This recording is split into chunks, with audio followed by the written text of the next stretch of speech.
Gloire à Dieu. Dieu est bon, amen. Je vous invite à vous asseoir. Soyez les bienvenus dans ce lieu. Peut-être vous venez pour la première fois et peut-être vous vous dites, mais pourquoi est-ce qu'ils applaudissent ou pourquoi est-ce qu'ils crient, pourquoi est-ce qu'ils lèvent les mains? Tout simplement parce qu'on croit que Jésus a fait des choses merveilleuses pour nous. C'est tellement grandiose qu'on ne peut pas faire autre chose que applaudir, lever les mains. On vous en parlera dans quelques minutes. Voilà, vraiment sentez-vous le ou la bienvenue ce matin. Est-ce qu'on peut juste souhaiter la bienvenue à la personne qui est à sa gauche et à sa droite? On lui donne un petit coup de coude en disant « Sois bienvenue ». Il y en a qui ont oublié le coup de coude. Petit coup de coude. Voilà. C'est très important de se sentir le ou la bienvenue dans la maison de Dieu. Amen. Voilà, je voudrais tout simplement... Aujourd'hui, c'est un jour de fête. C'est à deux raisons, à un double titre, parce que bien sûr, comme tous les dimanches dans ce lieu qui n'est pas une église, ce lieu, c'est un bâtiment. L'église, elle est où? C'est nous. L'église, elle est faite de chair, de sang, peut-être d'un peu de graisse des fois, de muscles.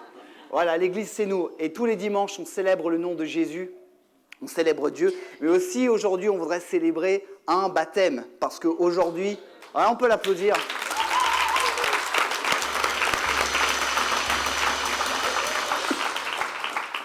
C'est bien, ça fait monter la pression.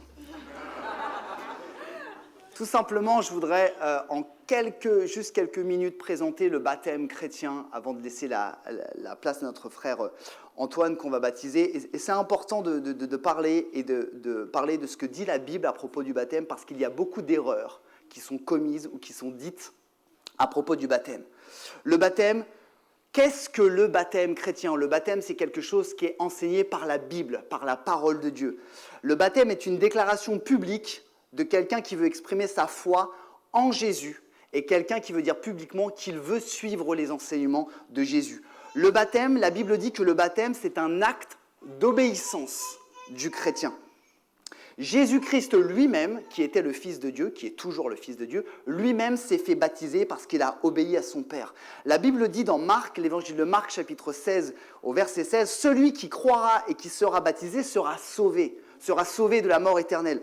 Mais celui qui ne croira pas sera condamné. » Attention, le baptême ne sauve pas. Le baptême n'est pas un acte magique qui nous fait accéder à la vie éternelle. C'est la foi qui sauve. C'est la foi en Jésus. Le baptême n'est pas une œuvre magique, c'est la conséquence de ma foi. C'est comme le mariage. Je ne me marie pas avec ma femme pour l'aimer, sinon ce serait un peu dommage. Je me marie parce que... Parce que quoi? Oui, je l'aime. C'est pour ça que je me suis marié avec elle. Elle me fait un petit clin d'œil, la dame.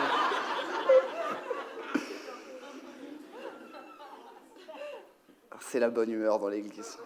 Le baptême est aussi un acte symbolique. Pourquoi est-ce qu'on met quelqu'un dans de l'eau? Pourquoi est-ce qu'on l'immerge dans de l'eau? Tout simplement parce que la Bible dit que Jésus-Christ, le Fils de Dieu, est venu sur terre et il est mort. On va en parler après. Il est mort et il a été mis dans un tombeau. Mais 3 jours après, la Bible dit que Jésus est ressuscité. Et quelqu'un qui veut suivre Jésus, symboliquement, va faire la même chose que Jésus. Il va mourir à son ancienne vie. On va l'immerger dans l'eau, et comme Jésus, il va ressusciter, on va le ressortir de l'eau après quelques dizaines de minutes pour une nouvelle vie. Là, je suis encore monté. Oui, 3 jours, la Bible dit 3 jours. C'est pour ça qu'on parle de nouvelle naissance, un chrétien né de nouveau. Être chrétien, ça ne sert à rien. Chrétien, c'est un titre. Il faut être chrétien, né de nouveau et qui suit Jésus. Amen. Sinon, c'est juste un titre. Et en fait, les titres, ça ne sert à rien. Pourquoi est-ce qu'on se fait baptiser? Parce qu'on veut obéir à Dieu. Et une personne qui veut se faire baptiser est une personne qui, numéro 1, a pris conscience de son péché, de son état de séparation d'avec Dieu. Et cette personne, elle veut se repentir et revenir vers Dieu de tout son cœur. Cette personne qui veut se faire baptiser prend conscience de l'amour de Dieu. Parce que la Bible dit que le monde entier, vous et moi, je suis désolé, tout le monde ici est pécheur. Désolé de vous l'apprendre. Okay. Tout le monde est pécheur et on le verra après, la Bible dit que le monde est condamné parce que l'homme et la femme, les deux, pas un plus que l'autre, ont voulu se séparer de Dieu et ont voulu dire « Dieu, je pense mieux que toi ». Et ils ont été séparés de Dieu et la conséquence, c'est la mort éternelle. Mais Dieu aime tellement l'humanité, Dieu aime tellement l'humanité, tous les hommes, toutes les femmes, toutes les races, toutes les cultures, qu'il a donné son Fils Jésus pour racheter le monde. Et on prend conscience de cela. On prend conscience que Dieu nous aime. C'est pour ça qu'on veut se faire baptiser. Et ces personnes qui veulent se faire baptiser acceptent que Jésus soit mort sur une croix pour les sauver. Donc ils acceptent Jésus pas comme un mythe, ils acceptent Jésus comme un sauveur. Ils acceptent Jésus comme un sauveur. Acte 10, la Bible dit, je crois que vous le verrez derrière moi, « Toute personne qui croit en lui reçoit par son nom le pardon des péchés. » C'est en croyant en Jésus et à ce que Jésus a fait sur la croix pour moi que je reçois le pardon de mes péchés. Et donc, c'est les raisons pour lesquelles on se fait baptiser. Je termine. Comment est-ce qu'on se fait baptiser ? On se fait baptiser, premièrement, volontairement. Volontairement. Et de plein gré. Vous savez que la Bible enseigne que le baptême doit être quelque chose qui, quelque part, est demandé, pas imposé. Vous êtes d'accord avec ça ? Sauf que l'être humain, l'humanité, a fait des erreurs. Au 5e siècle, l'Église a décidé, au Concile de Carthage, de dire « Mais où vont les enfants qui meurent ? Où vont les enfants ?» Ils avaient peur, ils ne comprenaient pas que Dieu est bon et qu'un enfant qui n'a pas la capacité de discerner qui est Dieu ira au paradis. Donc, l'Église a inventé le baptême des enfants, qui n'est pas enseigné dans la Bible. Quelqu'un qui suit Jésus doit le faire volontairement et de plein gré. C'est vraiment important. On le fait publiquement, parce que c'est sympa de me baptiser tout seul dans ma douche, hein. Mais ça ne marche pas. Bah non, je veux partager ma joie. On se fait baptiser également par immersion et pas par aspersion. Pourquoi ? Parce que la Bible dit que Jésus a été complètement enseveli dans le tombeau. Jésus s'est fait baptiser dans le Jourdain complètement, pas en jetant des gouttes d'eau. C'est la raison pour laquelle on plonge les personnes complètement. Ça peut être dans la mer, dans un lac. Ici, nous, ce sera dans une eau bien chaude. Tu verras, c'est au top. Et on le fait par immersion. On revient au symbole de Jésus. Et enfin, nous baptisons, on se fait baptiser au nom du Père, du Fils et du Saint-Esprit. Au nom de Dieu, au nom de Jésus, au nom du Saint-Esprit. Pas au nom d'un pasteur, pas au nom d'une religion, pas au nom de ce que vous voulez. Le reste ne sert à rien, c'est le nom de Jésus qui est important. Se faire baptiser, je termine, c'est donc s'engager publiquement et volontairement pour suivre Jésus-Christ, en acceptant que son sacrifice à la croix nous pardonne de tous nos péchés et nous réconcilie avec Dieu. Le baptême, je le dis pour ceux qui croiraient ça, le baptême n'est pas un examen. Il ne faut pas être parfait pour prendre le baptême. Si tu te poses la question, mais moi je ne peux pas me faire baptiser parce que je ne suis pas parfait, pour prendre le baptême, il faut croire en Dieu et en Jésus. Accepter le sacrifice de Jésus à la croix et vouloir le suivre. Et ça suffit. C'est la raison pour laquelle je vais me taire. Et je voudrais qu'on puisse accueillir notre frère Antoine.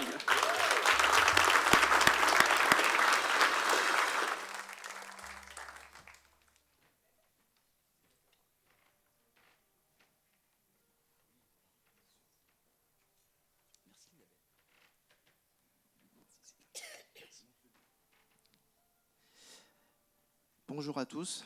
Merci à tous ceux qui sont là, qui sont présents aujourd'hui pour un jour si spécial pour moi. Je me présente pour les personnes qui ne me connaissent pas encore. Je m'appelle Antoine, j'ai 32 ans et je suis marié avec Marlène depuis 3 ans.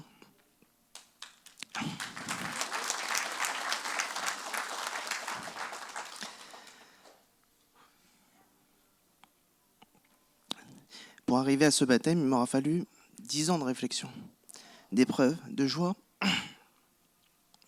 et de déception.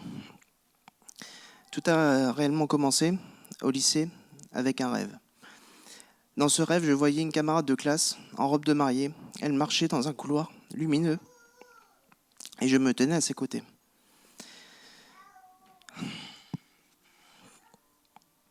Et je me suis retrouvé avec elle au bout de ce couloir, devant un lit à baldaquin, et autour de nous, il y avait une lumière magnifique. Le matin suivant, de ce rêve, j'ai été lui raconter, innocemment, et sa réaction m'a surpris. Elle m'a dit « Dieu t'appelle à travers ma vie ». Cette camarade de classe, c'était Marlène.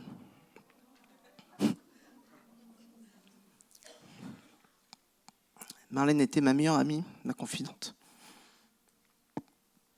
Une personne avec qui j'ai partagé énormément de choses. Nous avons fait notre petit bonhomme de chemin en passant le bac ensemble et en faisant un BTS toujours dans la même classe. En 2015, c'est important, pardon. Nous sommes partis chez ma grand-mère en vacances pour partager quelques jours de vacances ensemble. Pendant ces quelques jours,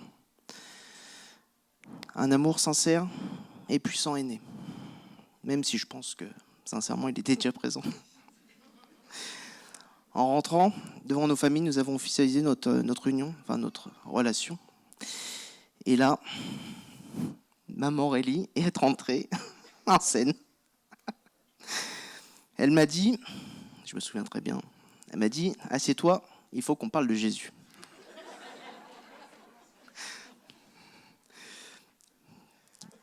Elle m'a pas fait la propagande de Jésus, elle m'a juste dit, il faut qu'on parle de Jésus, je vais t'expliquer qui il est. Elle m'a expliqué la vie et la mort, tout simplement.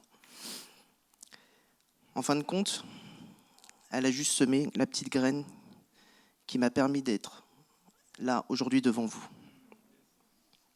Quelques temps après, Marlène et moi, après quelques années de relation, 2 fois le mariage reporté, nous sommes unis dans les liens du mariage. Notre parcours fut rempli de bonheur, mais aussi d'épreuves. La plus dure a été la maladie de Marlène.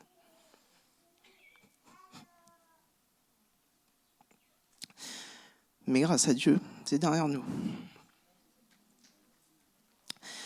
Cette épreuve m'a permis de me rapprocher de Dieu, car lorsqu'elle était à l'hôpital, j'ai beaucoup prié. Dieu a répondu à mes prières, il l'a guérie.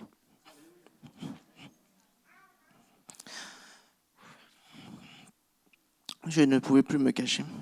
Et surtout, je ressentais un bonheur immense quand je lisais la Bible et quand je pensais à Jésus. J'ai commencé à venir à EVF car je voulais découvrir ce que maman Aurélie et Marlène vivaient tous les dimanches. Et après, ce fut comme un besoin de venir, de partager, de prier et d'échanger avec mes frères et mes sœurs. En fin de compte, ce baptême, ça a été la décision la plus simple de ma vie. Là, c'était comme une évidence. Je remercie ma famille et mes amis d'être présents ce jour. Je remercie ma mère et mon père pour toute l'éducation qu'ils m'ont apportée, même si je n'ai pas eu d'enseignement d'éducation chrétienne. Ils ont toujours été là présents pour moi. Et ils ont bien fait les choses. Je veux les rendre fiers aujourd'hui, car aujourd'hui, ce n'est pas un nouveau Antoine, mais c'est le véritable Antoine qui va sortir des eaux de ce baptême. Amen.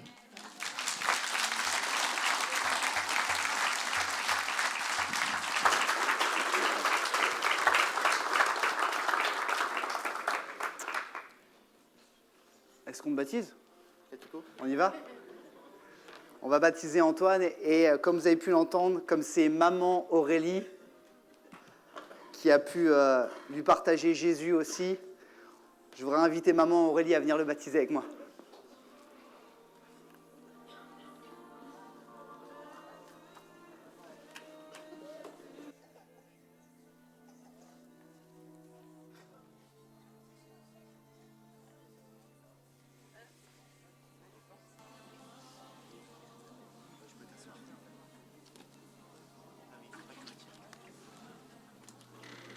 Voilà, si la famille de Antoine veut venir, il n'y a pas de souci. Hein. Voilà, n'hésitez pas. Vous pouvez, sentez-vous libre de venir autour de lui. Et puis, vous pouvez suivre aussi sur la caméra.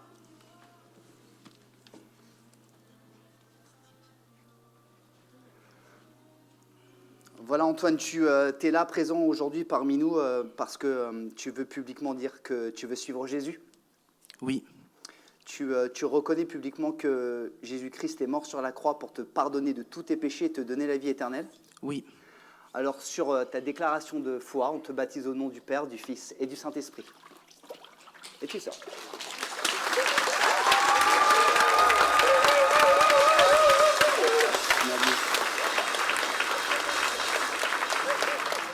voudrais vous inviter à vous asseoir quelques minutes.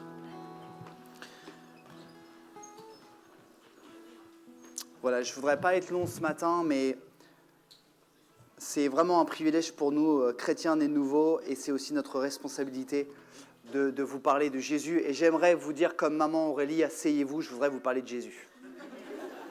Voilà. Et c'est très important ce que Antoine a dit.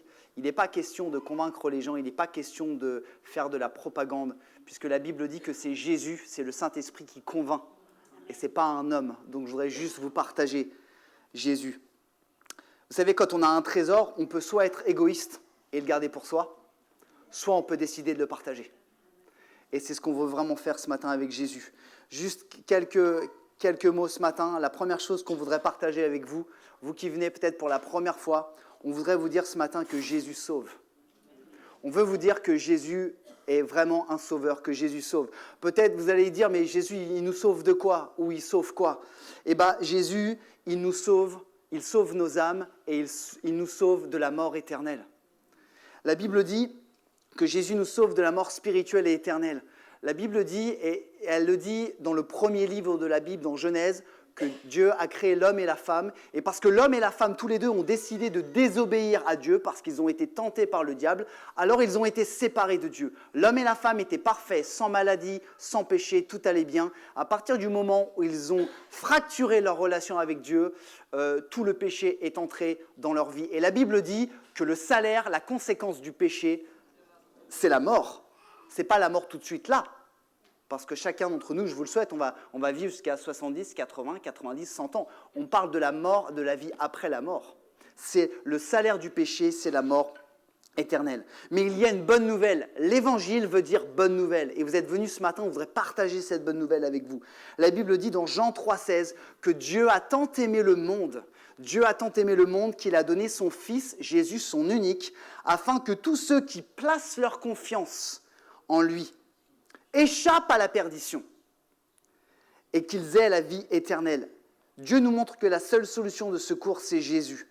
La Bible nous dit, vous le verrez aussi dans l'épître à Timothée, que Dieu désire que tous soient sauvés et parviennent à la connaissance de la vérité. Si vous posiez la question ce matin, mais est-ce que Dieu il veut me sauver? La Bible dit que Dieu veut que toute l'humanité soit sauvée. Il n'y a pas de question à se poser. Mais il y a une différence entre Dieu qui veut que toute l'humanité soit sauvée et toute l'humanité qui répond ou pas à l'appel de Dieu. Jésus est la seule solution de rédemption et de salut. La Bible nous dit que c'est Jésus seul qui peut nous sauver. En effet, dans le monde entier, Dieu n'a donné aux hommes personne d'autre pour nous sauver. Pourquoi? Parce que la Bible dit que pour effacer notre péché, est-ce qu'il y a des gens qui sont imparfaits comme moi ici ce matin? Ok. Pour les quelques personnes, je m'adresse juste aux personnes qui ont levé la main, je ne m'adresse pas aux autres. Toi et moi, on est pécheurs. On a été empreints, on a été impactés par le péché du premier homme et de la première femme, Adam et Ève.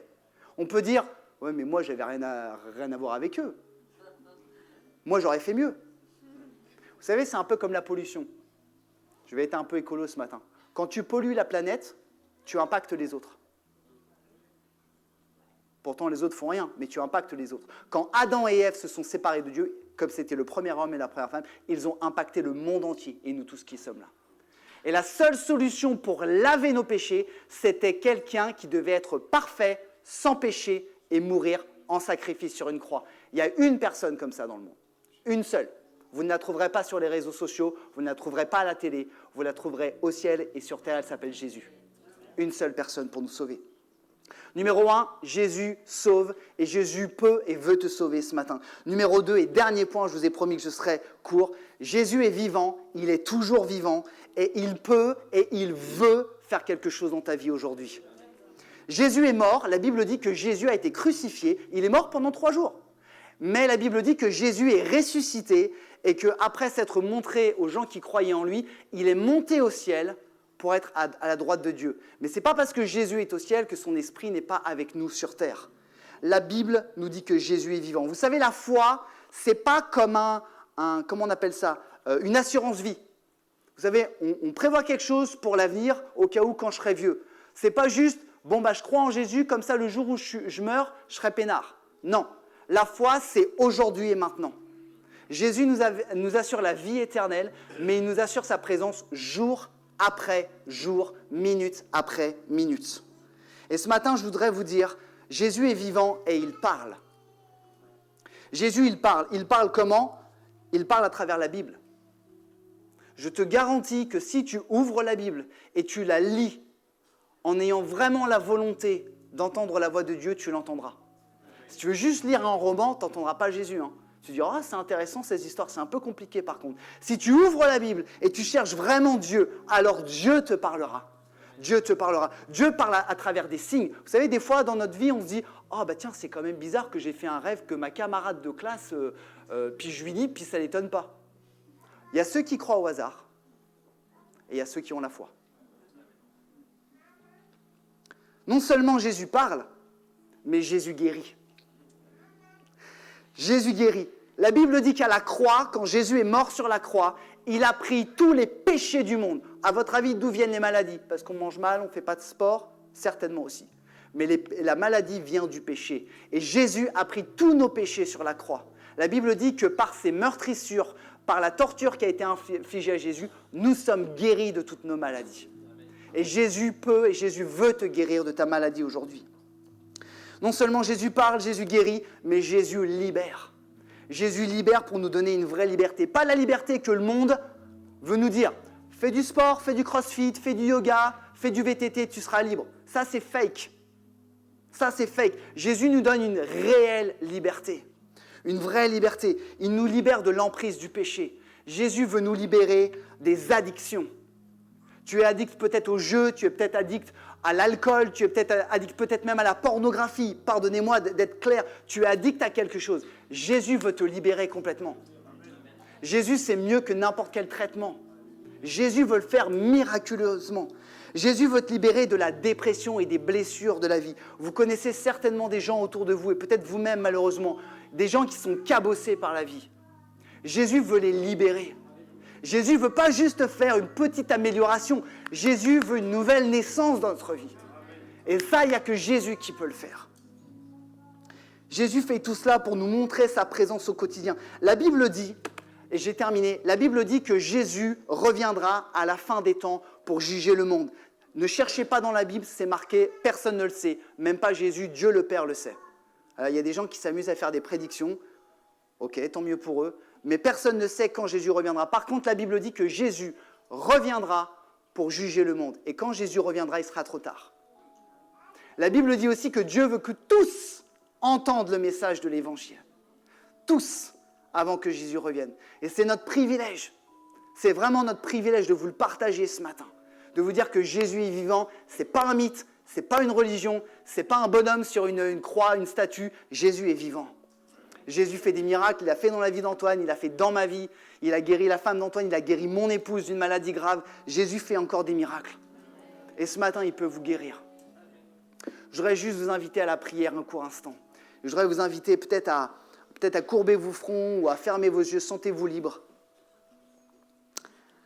Et c'est vraiment un privilège pour moi de prier pour vous, de prier pour cette assemblée ce matin.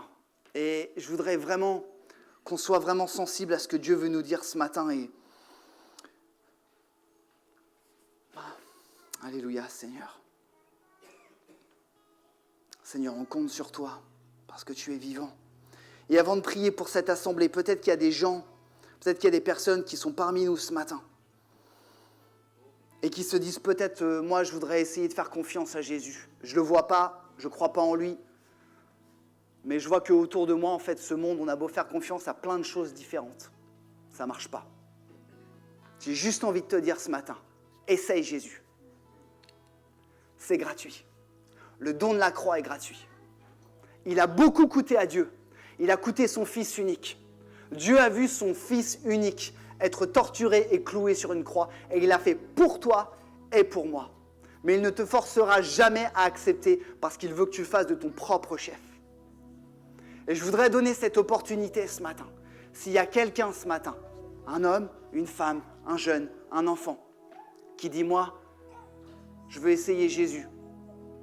Je veux essayer de me tourner vers Jésus, je veux entendre Jésus. Je veux croire en ce que tu m'as dit ce matin, Mathias. Et pendant qu'on est en train de fermer nos yeux, on est dans ce temps de respect. Là où tu es, j'aurais juste invité à me faire signe, juste en levant ta main là où tu es. Et je prierai pour toi. Et je veux qu'on le fasse dans le respect. Merci pour cette main qui s'est levée. Merci pour ces mains qui se lèvent. Je voudrais qu'on puisse être dans un instant de respect ce matin. Merci pour cette main qui s'est levée. C'est un engagement personnel, ce n'est pas un spectacle. La Bible dit que les hommes voient l'apparence, mais Dieu voit au cœur. Même si tu ne crois pas en Dieu, si tu ne crois pas en Jésus, laisse-moi te dire, Dieu connaît ton cœur parfaitement. Dieu connaît ton cœur parfaitement. Et il t'aime, et il veut te sauver. Je laisse peut-être encore l'opportunité, quelques secondes.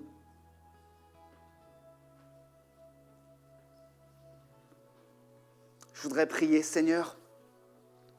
Merci pour ce temps où on se rassemble autour de toi. Jésus, nous croyons que tu es vivant. Merci pour l'amour de Dieu manifesté.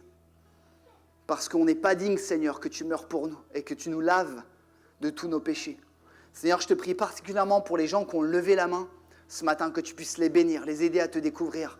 Je te prie aussi pour toute cette assemblée, que vraiment ils puissent te rencontrer, te connaître personnellement, pas religieusement parlant, mais comme un vrai ami, comme un vrai sauveur, comme un vrai Seigneur. Je prie que ta bénédiction soit sur chacun d'entre nous. Au nom de Jésus, nous prions. Amen. Amen. Merci pour votre attention. Laissez-moi vous dire juste avant de peut-être laisser le groupe de musique rechanter un chant avec nous. Ce matin, si vous êtes souffrant, on aimerait vraiment aussi prier pour vous. Et à la fin de cette célébration, si jamais vous avez besoin de prière, j'ai dit, je crois que Jésus guérit. Et on voudrait se tenir à votre disposition dans l'espace d'accueil là-bas pour pouvoir prier avec vous parce que nous croyons que Jésus fait des miracles. Donc si vous avez besoin de guérison ce matin, venez rejoindre l'équipe pastorale tout à l'heure. Que Dieu vous bénisse.